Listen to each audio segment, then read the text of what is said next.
So this picture there is obviously the coronary artery of the person who's died.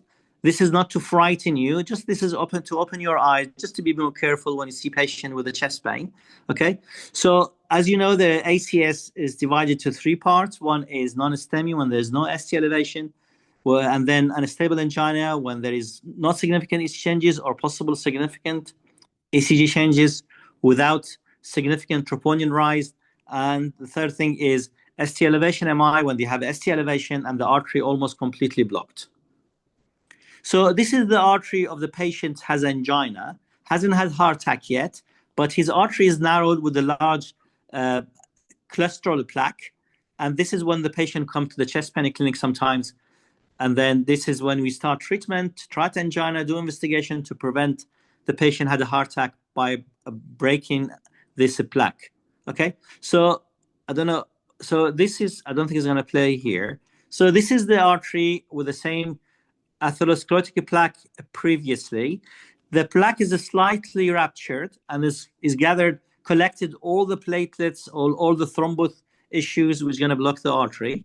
Okay, and this is what all the receptors comes out of this blockage, this plaque ruptures, and every receptors has his own antiplatelet. Aspirin, clopidogrel, and GP2P3A acts on the different receptors to prevent further clot formation, to block the artery completely, which can cause ST elevation MI and heart failure, and unfortunately sudden death if the patient late to hospital. So this is the artery, and this is a smaller crack. I don't know if it's very clear for you guys. There is a smaller crack here, and this is smaller crack attracted all the thrombus and a clot there. And this is what caused the patient to come to hospital and had ACS. So this is a ulcerated plaque, which is very dangerous plaque.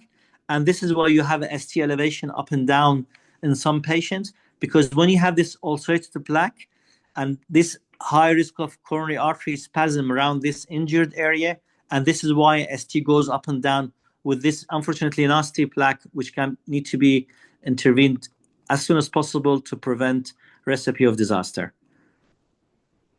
So this is a angiographic finding of the artery blockage. We're going to have a more later.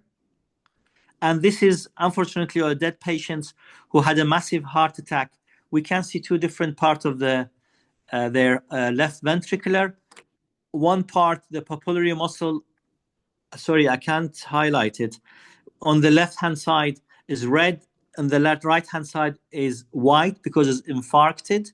And you can see in the top, it's a mitral valve leaflet. One is down and nice. The other one is retracted. This is why you get the heart murmur following the heart attack. When you have massive heart attack like this, and you can see full thickness myocardial infarction on the right-hand side, and you can see full thickness of the myocardial infarction on the other side when the papillary muscle is red. So these arteries are everywhere, in the brain, in the heart, in the bowels, and in the legs. And depend on how fortunate the person is, might have a heart attack, might have ischemic bowels, might have peripheral vascular disease, and might have stroke or TIA. So risk factors is, as we know, with digital revolution in the world, we are getting bigger and bigger and bigger, and our gadget and TV and everything getting smaller and smaller. So this is the French fries. I remember this 30 years ago. This slide is all said 20 years ago.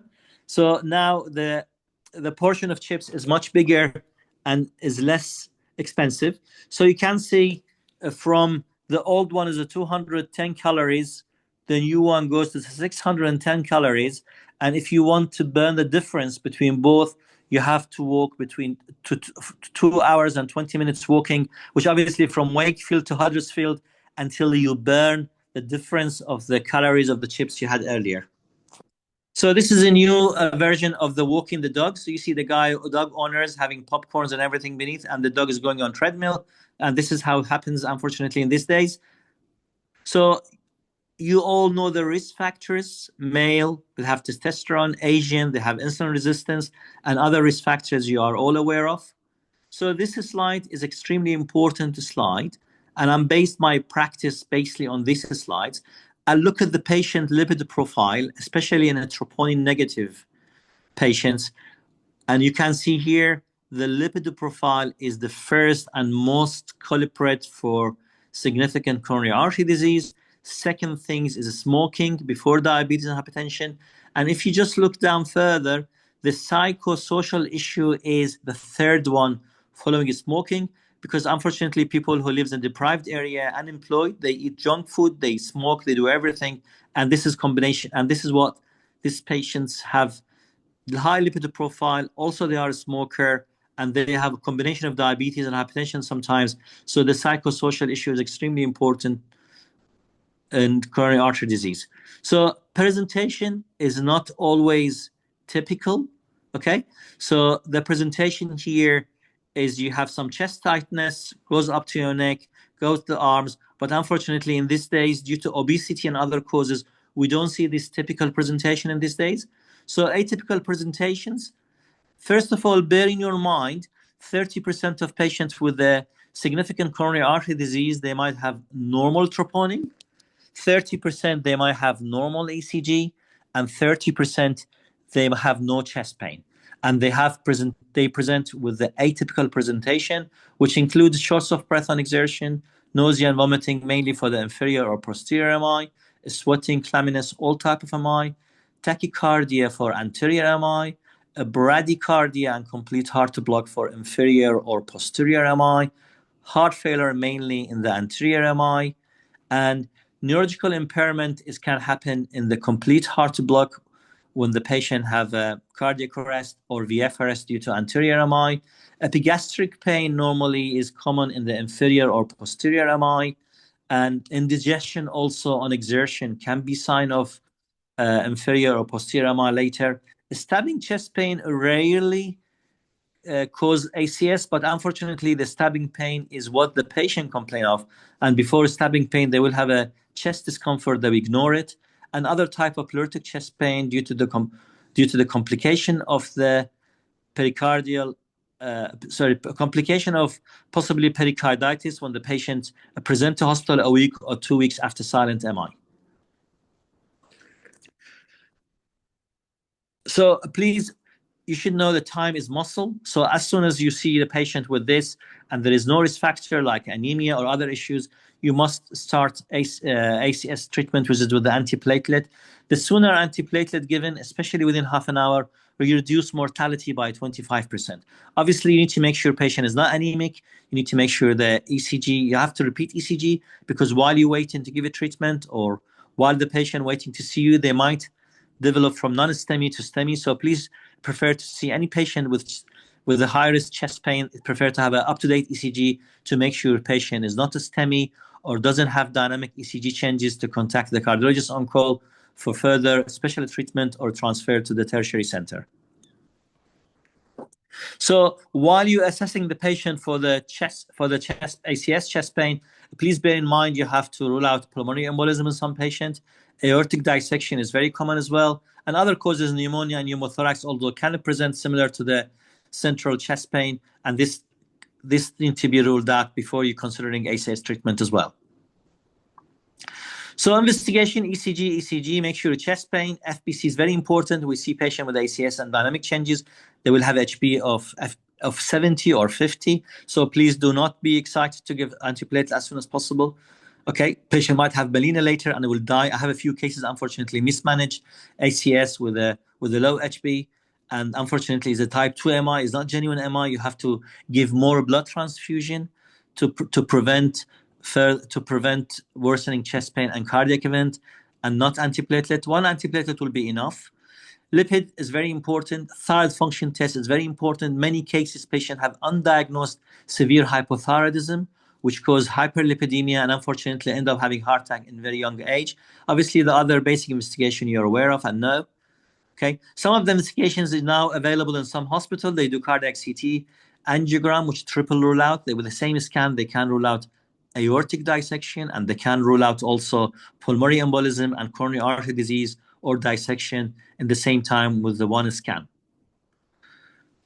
So this is a practice time. I need your help here.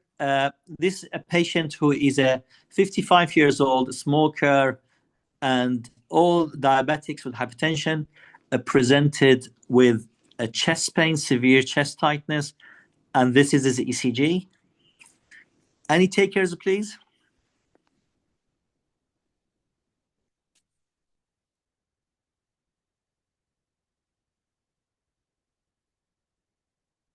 Can somebody kindly be brave enough to explain the ECG for others, please?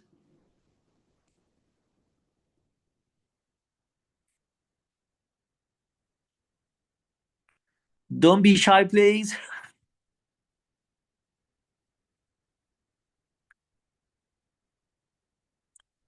Haida, can you rotate your screen so that the ECG is bigger?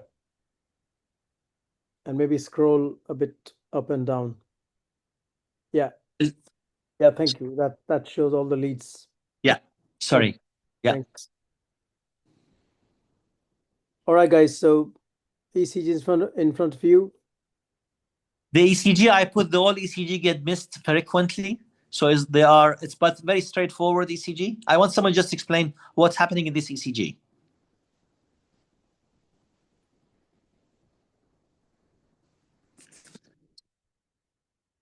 No takers, Ash? Okay. So just for the interest of time, ECG. Yeah, let me just say there is something in the chat box. So inferior and STEMI. There's one person who's commented. Excellent. Okay. Inferior and STEMI. Okay. And at least you guys can tell what are the key or abnormal findings so that you can then put the things together. So, I think that's how Haida wants. Is that what you want? Yes, if you can, if they want to type it. So is it somebody said inferior non-STEMI? Yeah. Okay. So this is the reason I said this ECG is the most missed ECG in the A&E. So this patient, if you look at the ECG, so just read the ECG nicely, A, B, C, D. So lead 1, 2, 3. So they had ST depression, inferior lateral leads. But if you look at the AVR, there is ST elevation in AVR, which is only lead had ST elevation. This is a left main STEMI. This is the most dangerous STEMI and the most missed STEMI, because when you block the left main stem, depend on your LA anatomy, you are stopping the perfusion of 70 to 80% of the heart. And this is the reason why you see ischemic changes in the inferior lateral leads. So this AVR ST elevation, people get missed. Please look at the AVR. They are not supernumerary there. So is one ST elevation in every lead should be 2 ST elevation to say consider STEMI, except AVR. So please, when you see any chest pain, make sure you look at the AVR. When you have AVR ST elevation, this is left main STEMI, and this is the most dangerous STEMI, mortality more than 50% if the patient not reached the tertiary center to have primary PCI. So next one is this patient have chest pain with some indigestion. Okay. If you want to put a diagnosis.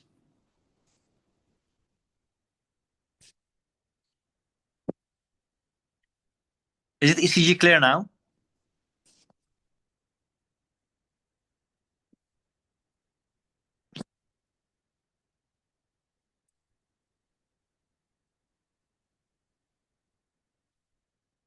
Any answers?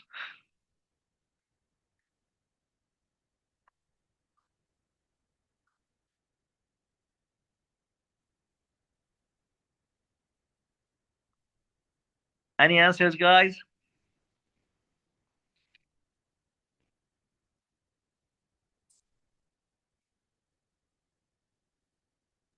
So to assist you, Haider, I'm just reading from the chat box.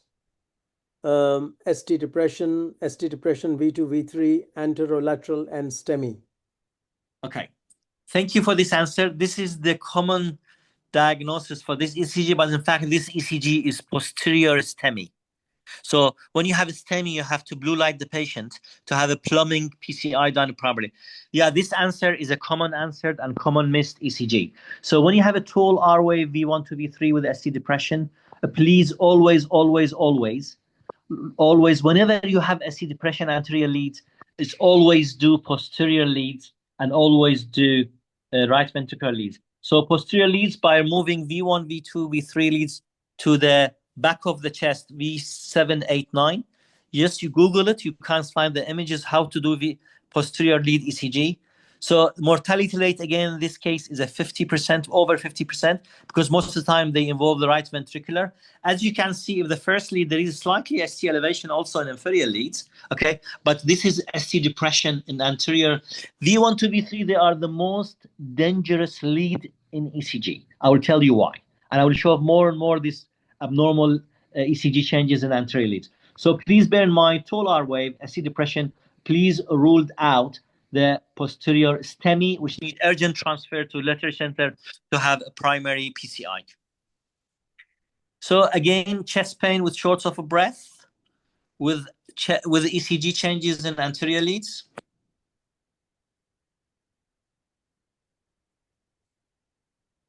But the heart rate previously was about 65. Now the heart rate is about 95. Any diagnosis?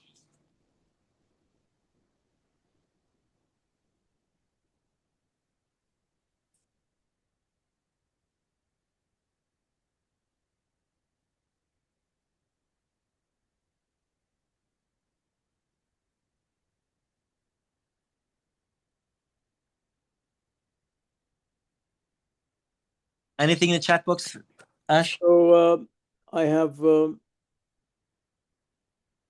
anteroseptal and STEMI. Excellent. There was one inferior STEMI, anterolateral and STEMI. I think that might be the last ECG actually. Okay. So yeah, go ahead. This is pulmonary embolism. The V1 to V3 not always they present the left ventricular, and they kind of present whenever you have tall R wave in V1, 2, 3, they are representing the right ventricular. Here you have T1 inversion and SAT S depression anterior leads because the patient had a right ventricular strain due to the massive PE. Okay, so look at the tachycardia. You have shortness of breath, tachycardia, and PE. Not tachycardia, sometimes bradycardia and posterior STEMI. Okay, and there is a very nice sign here as well, S1Q3T3, which called Mac-Gene-White sign. So S1Q3T3, and this is pathognomic for pulmonary embolism. So remember, these are three things make your life much easier. If you're on call, if you are an ECG, doing night shift, day shift, you have patients with typical symptoms, you have ECGs, if they have changes, and you have enzyme, whether it's troponin or something else. If you have 2 out of 3 positive, mean if you don't have chest pain, patient not well, and you have typical dynamic ECG changes with significant raised troponin, treat this patient as ACS until proven otherwise. So please remember, this is a WHO guideline from 1979, and this makes your life much, much easier to stop you to get confused what you're dealing with. So patient symptoms, troponin or anything else, any enzymes or ECG. So management, sorting out the pain is extremely important because patient may die from the pain. Okay, so morphine is very important to treat the pain and reduce anxiety, and antiplatelet obviously and other ACS treatment. Yeah, I'm going to pass it to this because you know all this. Okay, so if you're still enthusiastic, there is more cases to come. So this guy is a 56 years old from Yorkshire. This case from during my training in Yorkshire in 2003. Okay, so this guy had a family history of premature heart disease. He had an excellent GP who put him on a statin and aspirin. Okay, and his first ECG, so he had all the risk factors. Okay, he had all the risk factors you can imagine. Okay, and his first ECG, as you can see, is normal. So please, I said earlier, normal ECG, it doesn't mean you don't have a significant coronary artery disease. So assessing the risk factors and what the cholesterol control now is the most important part of the chest pain assessment to try to prevent this patient suddenly die because of the massive heart attack. So first ECG is normal. So he had all the first treatment. So this ECG from Dewsbury CCU, when ECG used to be a black and white. So the ECG arrived in CCU in Dewsbury Hospital. The ECG is normal again. So whilst he was having his meal and he is not complaining of any chest pain. The nurses noticed some changes in the monitor, and she did this ECG. Any taker here, please?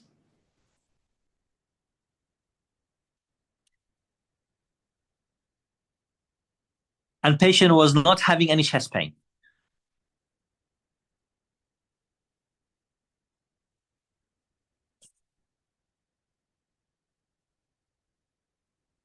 Any answers, Ash, so far?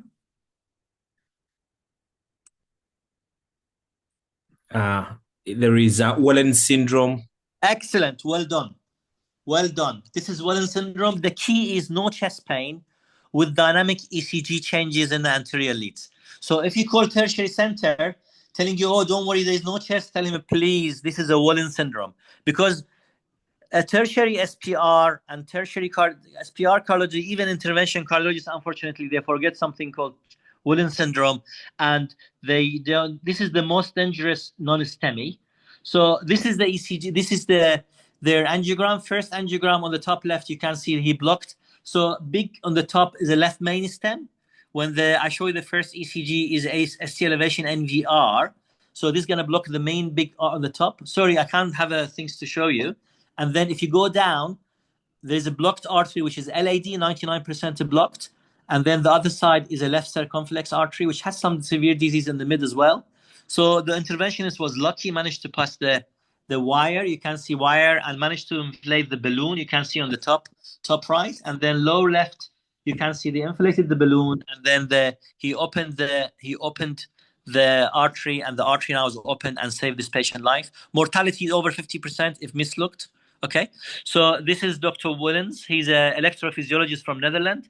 Okay, so this is, he described it first, and it's very important when you have, please, when you see any chest pain, even during the ward round, make sure you have ECGs, repeat ECG, even without chest pain. I picked up many Willens syndromes during my round when I see the patient without even chest pain when admitted with non-STEMI, and Willens syndrome need to be transferred to tertiary center, or if you have a PCI center in your hospital, to be referred to interventionists ASAP to open up their arteries. So next case is 75 years old lady with a hypertension and high cholesterol. And she came with a chest pain when I was consulting at Royal University Hospital, and she was listed in my cath lab for angiogram. So I prepare my case a night before, and then I look at the case, and then things I looked at her ECG first. I need to take her here. This is another ECG changes in anterior leads.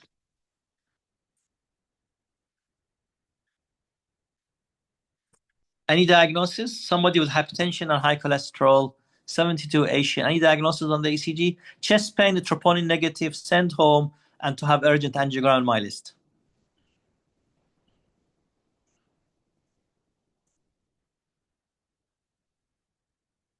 Any brave answer?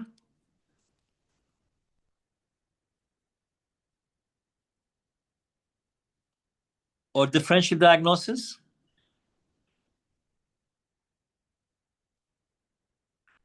I can't read any, but there was a question as to what would you count as significant rise in troponin, and what percentage change in troponin is significant. Okay, I'm going to answer this question now, but if you have any question, put it then. So the troponin is one part of game. Sometimes I have patient troponin from 8 goes to 14 is again more than 20% within normal range in high risk patient. Okay, don't get excited by abnormal numbers. Don't say it's from 30. I have patient from 31 to 33, but this patient had a previous PCI 4 years ago. He was a GP. He stopped all his treatment, including statin. Cholesterol now is 7.2. Okay, so 30 to 33 by definition is not more, is less than 20%. But I use my common sense because medicine is a common sense. I look at the risk factors. Cholesterol is high. He had a triple vessel disease and had a quadruple bypass surgery. Okay, so the troponin is one part of the game, but not all part of the game. So risk factors is the most important part. The troponin gets raised only on a 3 or 4 cardiac condition. ACS, perimyocarditis, tachyarrhythmias, okay? But unfortunately get rise on other 400 non-cardiac causes, sepsis, PE, and everything else. Any takers for this ECG? So this ECG patient has no uncontrolled hypertension. I look at the admission, was 175, 170, 175. T1 inversion anterior leads. So can you see that? So I thought this T1 inversion due to the left ventricular strain, okay? And I thought the chest pain is unlikely cardiac. So I look at the X-ray. When I look at the X-ray deeply, any taker for the X-rays? There's a few signs on the X-ray. And this is confirmed to me, this patient has uncontrolled hypertension by looking at the X-ray.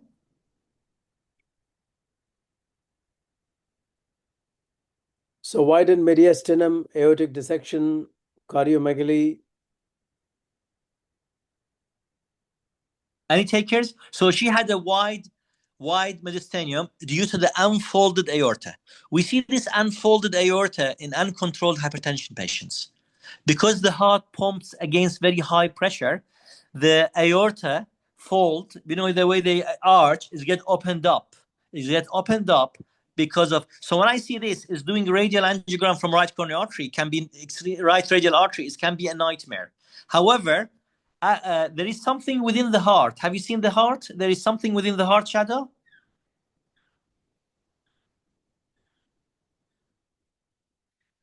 If you can see just next to the left aorta border, above the diaphragm, there is a shadow there. Okay, so I looked at this shadow. I thought there is something not right. So look at the lower left aorta border above the diaphragm within the left ventricular shadow. So I thought there is something not right within the diaphragm. Okay, so I have excellent experience in the CT and I use my brain and my skills. So what happened is I saw the patient next day, and I asked one of my colleagues who is a very expert in cardiac CT, try to do a cardiac coronary CT angiogram. I don't do it in over 60 because they have a lot of calcifications. But in this case, by doing cardiac CT angiogram, I will rule out the coronary artery disease if possible, if there is no calcification. But in the meantime, he's kindly managed to set up the machine in a way that he can scan the abdomen for me as well. So when he did a cardiac CT angiogram, they went down with another phase. He did CT abdomen. The patient had left diaphragm herniations, and this herniation was pushing the heart and was acting like a hiatus hernia and was pressing the esophagus, and this was causing the chest pain, and this was not due to the coronary artery disease, just due to pressure on the esophagus and like indigestion pain. So this patient came with a headache, with a severe sudden headache. Okay, this patient came with a severe sudden headache, and then while he was in hospital, and he had a CT head, and he had LP as well, and he started having some chest discomfort, but headache has not improved. Any takers?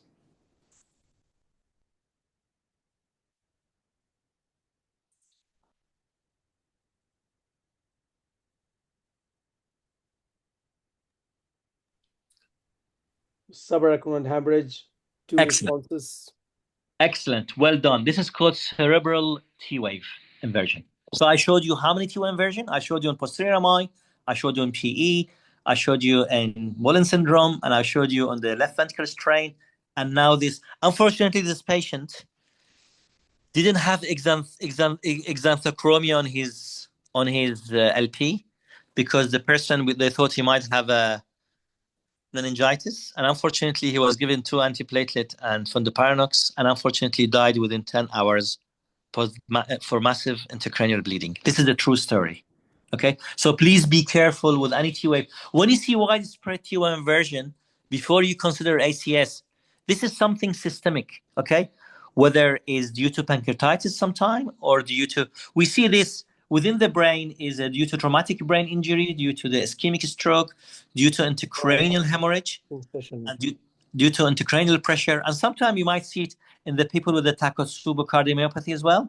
You have similar changes. When you have widespread T-wave inversion, especially with headache, do not start antiplatelet after discussing with your seniors, and make sure subarachnoid hemorrhage has been ruled out. Do you have still time, Ash, or not? I think we're just about time now for the. What is the time now? Sorry, I can't see the time. Yeah, we are 2 minutes. It's fine. Yeah. I will pass this 2 case. This is one of my patients. He had a non-STEMI 2 weeks earlier, and then he had a stent put into LAD, and then he presented 2 weeks later, and he was referred to us. I saw him post a code round in the weekend in the CCU, and when I saw the patient, so this is a history, and his troponin from 75 came to 45, and previously when he had a STEMI, non-STEMI was 750. And he had his chest pain at 2 o'clock in the morning. So it came to A&E, no ECG changes, and troponin is coming down. So diagnosis.